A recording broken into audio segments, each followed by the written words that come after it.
Good evening and welcome to the Channel Studios here in London with your international news around the world in 5. At least one person has been killed and 15 injured, including 2 children, in a missile strike on a medical clinic in Dnipro in eastern Ukraine. Video shows the aftermath, with the huge building completely gutted and flames tearing through the remaining walls. Firefighters did their best to extinguish the huge blaze. Ukrainian authorities said they shot down 17 missiles and 31 drones launched from Russia overnight. The United States Treasury Department statement says Russian private military group Wagner may be operating via Mali and other African countries to obtain weapons for the war in Ukraine. The statement said the group's employees may have been trying to procure mines, drones, radar and other equipment for the war. Wagner is known to be operating in some African countries, including Mali. The statement also announced sanctions on Wagner's Mali chief, Ivan Maslov. US President Joe Biden says progress has been made in talks with the top Republican, Kevin McCarthy, over the US debt ceiling, even as Congress breaks up for a holiday weekend. Okay, well, I'm glad the speaker's here today. We're optimistic we may be able to make some progress.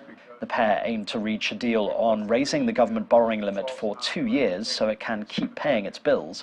Investors' fears of the US defaulting on its debts have grown, despite assurances that talks are progressing. Speaker McCarthy and I have had several productive conversations, and our staffs continue to meet as we speak, as a matter of fact, and they're making progress.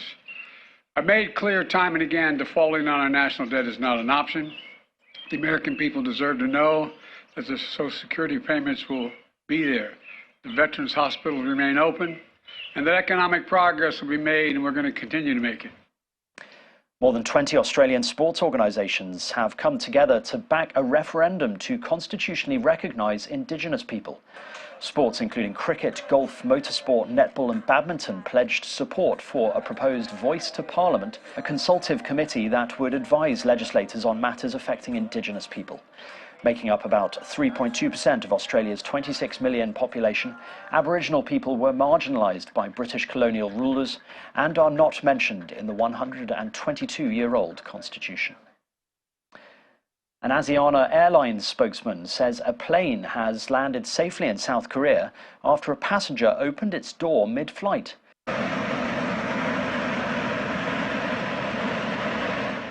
Video footage filmed by a person on the flight showed wind rushing in from the open door.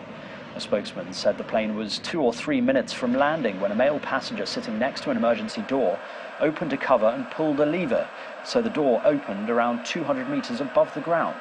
No one was hurt in the incident, but 9 people were transferred to a nearby hospital after suffering breathing issues. Killer whales have severely damaged a sailing boat off the coast of southern Spain, adding to dozens of orca attacks on vessels recorded so far this year on Spanish and Portuguese coasts. A group of orcas broke the rudder and pierced the hull after ramming into the Mustique on its way to Gibraltar. Yeah, oh my God. Prompting its crew of 4 to contact Spanish authorities for help. According to the research group GTOA, which tracks populations of the Iberian orca subspecies, the incident follows at least 20 interactions this month alone in the Strait of Gibraltar between small vessels and the highly social predators. And more than 230 old cars, including some classics worth several €100,000 each, are being auctioned in the Netherlands after being stored for decades in a dusty barn by a secretive collector known only as Mr. Pullman. Dealer Gallery Aldering became the new owner of the collection a few months ago after Pullman, who does not have any heirs, was forced to sell it due to his age and medical reasons. He never showed off his cars, but instead kept them a secret, scared people might steal them. Bart Aldering says he clearly loved his cars, starting them regularly to keep the engines healthy.